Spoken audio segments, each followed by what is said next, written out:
కార్తీక పురాణం 7వ అధ్యాయం గురించి, అలానే ఈరోజు చేయవలసిన దానాల గురించి కూడా ఈ వీడియోలో తెలుసుకుందాం.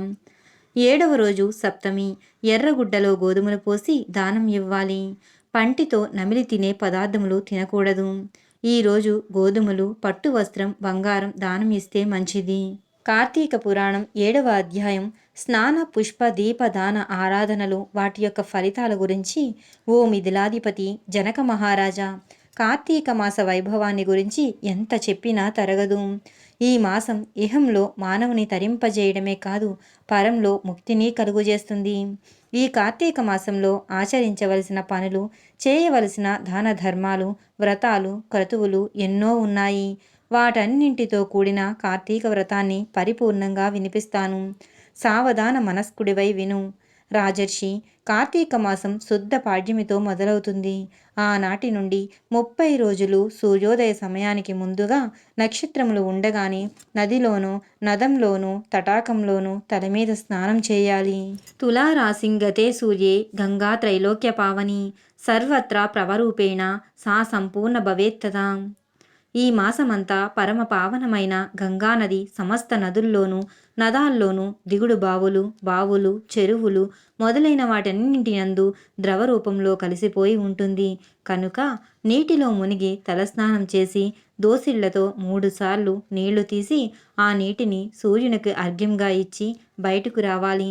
తరువాత పొడి బట్టలను కట్టుకొని తలను పొడిగుడ్డతో శుభ్రంగా తుడుచుకొని ఆరబెట్టుకోవాలి. వార్ధక్యము వలన గాని, ఆరోగ్యము సరిగా లేని కారణం చేత గాని, అవకాశం లేనప్పుడు గాని, మరే ఇతర కారణం చేతనైనా కార్తీక మాసం నెల రోజులు స్నానం చేయలేని వారు కార్తీకే భానువారేతే స్నాన కర్మ సమాచరేత్. మాస స్నానేన యత్పుణ్యం తత్పుణ్యం లభతే నృపః. ఆద్యేతిం మధ్యమే చ దినేయః స్నానమాచరేత్. మాస స్నాన ఫలం తేన లభ్యతే మాత్రాన సంశయః. రాజా, నెల రోజులు చేయలేని సమయంలో కార్తీక మాసంలోని ఆదివారం నాడు గాని, శుక్ల పాడ్యమి నాడు గాని, పూర్ణిమ నాడు గాని మీకు అందుబాటులో ఉన్న దేనిలోనైనా స్నానం చేస్తే ఆ మాసమంతా స్నానం చేసిన పుణ్య ఫలితం తప్పక లభిస్తుందనడంలో ఎటువంటి సందేహము లేదు.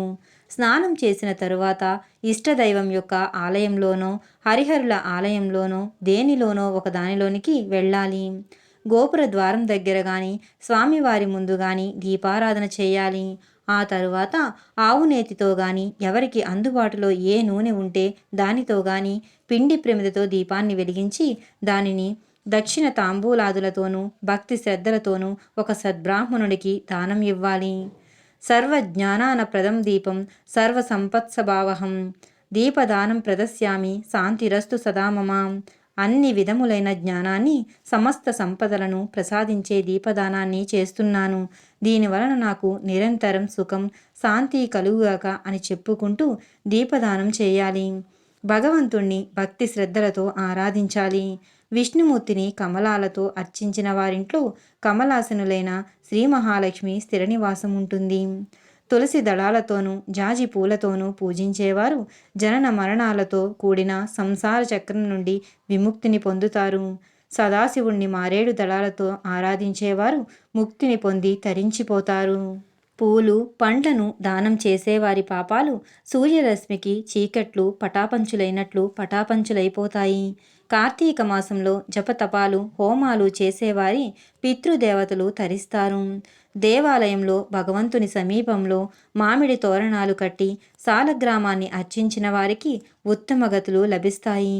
ఈ కార్తీక మాసంలో దేవాలయంలోని దేవతామూర్తికి భక్తి శ్రద్ధలతో దండ ప్రణామాలు చేసిన వారికి అశ్వమేధయాగం చేసిన ఫలితం లభిస్తుంది. కార్తీకంలో ఉసిరి చెట్టు నీడలో దేవతార్చన చేసిన వారి జోలికి రావడానికి గాని, వారిని తేరిపారా చూడడానికి గాని యమధర్మరాజుకు కూడా సాధ్యం కాదు. కార్తీక మాసంలో సాలగ్రామాల్ని తులసి దళాలతో పూజ చేసిన వారు ధన్యులై తరిస్తారు. ఉసిరి చెట్టుతో కూడిన వనంలో భగవంతుణ్ణి పూజించి వనభోజనం చేసిన వారు శరీరాన్ని వదిలిన తరువాత పుణ్యలోకాలకు చేరుకొని తరిస్తారు. కార్తీక మాసంలో చినిగిన వస్త్రాలతో చలికి వణుకుతూ బాధపడుతున్న వారికి వస్త్రదానం చేస్తే సద్గతులను పొందుతారు. అతని వలన అతని పూర్వీకులందరూ కూడా తరిస్తారు. కార్తీకంలో శ్రీహరిని అవిసె పూలతోనూ తులసి దళాలతోనూ ఆరాధించిన వారు ఈ లోకంలో సౌఖ్యాలను అనుభవించి పరలోకంలో ముక్తులై తరిస్తారు. శివుడిని జిల్లేడు పూలతో ఆరాధించిన వారు సంపూర్ణమైన ఆయుర్దాయమును అనుభవించి మరణించిన తరువాత శివ సాయుధ్యాన్ని పొందుతారు. కార్తీకంలో స్నానం, దీపారాధన, దీపదానం, వనభోజనం, దేవతారాధనలు చేయడం వలన కలిగే ఫలితం ఇంత అని చెప్పడానికి వీలు కానిది. ఆ విధంగా చేయని వారు మాత్రం అనేక జన్మ పరంపరలలో కొట్టుమిట్టాడుతూ పరితపిస్తుంటారు. కార్తీక మాసంలో ఇతరులు వెలిగించిన దీపాలను చూసి ఆనందించేవాళ్ళు, పూజా పునస్కారాలలో ఇతరులకు సాయపడేవాళ్ళు, భగవతారాధనకు సమారాధనకు సహకరించేవాళ్ళు, పురాణ గాథా కళాక్షేపాలలో పాల్గొనేవాళ్ళు, ఆలయాలలో దేవతాస్తులను గానం చేసేవాళ్ళు ఈ లోకంలో సుఖశాంతులను పొంది పరలోకంలో దైవ సాన్నిధ్యంలో ఉండి చివరకు ధ్రువలోకానికి చేరుకుంటారు. ఈ కార్తీక మాసం సోమవారాలు, పూర్ణిమలు చాలా ప్రశస్తమైన పర్వదినాలు. ఆ రోజులలో ఉపవాసం ఉండి సాయంత్రం పూజలు చేసి ప్రసాదమును స్వీకరించడం వంశ సాంప్రదాయాలను బట్టి జరుపుతుంటారు. ఈ రోజులలో సమస్త కుటుంబాల వారు 3వ సోమవారం కార్తీక పూర్ణిమ రోజున తప్పనిసరిగా పూజలు చేస్తుంటారు. వీటికే కార్తీక నోములు అని పేరు. ఆయా కుటుంబాల వారు వారి వారి సాంప్రదాయాలను అనుసరించి వారి వారి పూర్వీకులు చేసిన విధంగా పూజాధికాలను నిర్వహిస్తుంటారు. ఏ కుటుంబము ఈ విషయంలో మాత్రం భిన్నంగా ప్రవర్తించదు. ఈ నోము నోచిన కారణంగా ఆ కుటుంబంలోని వారికి మేలే జరుగుతుంది. సిరి సంపదలు లభించడం, మోక్షసిద్ధి కలగడం అనేది ఈ కార్తీక మాసంలోని విశేషం. ఈ విధంగా ఆచరించాల్సిన వాటిని వేటిని ఆచరించని వారు మాత్రం 7 అంటే 14 జన్మలు నక్కలై పుడతారని వశిష్ఠుడు జనక మహారాజుకి తెలియజెప్పాడు. భగవంతుడు జ్యోతిస్వరూపుడని కనుక దీపాన్ని ఆరాధిస్తే అజ్ఞానం తొలగిపోవడంతో పాటు జ్ఞానాది సమస్త సంపదలను ఆ భగవంతుడు ప్రసాదిస్తాడని వివరించాడు వశిష్ఠుడు జనక మహారాజుతో. 7వ రోజు పారాయణం సమాప్తం. ఈ వీడియో కనుక మీకు నచ్చినట్లయితే ప్లీజ్ లైక్ చేయండి, షేర్ చేయండి, తప్పకుండా సబ్స్క్రైబ్ చేయండి. Thank you. నమస్కారం.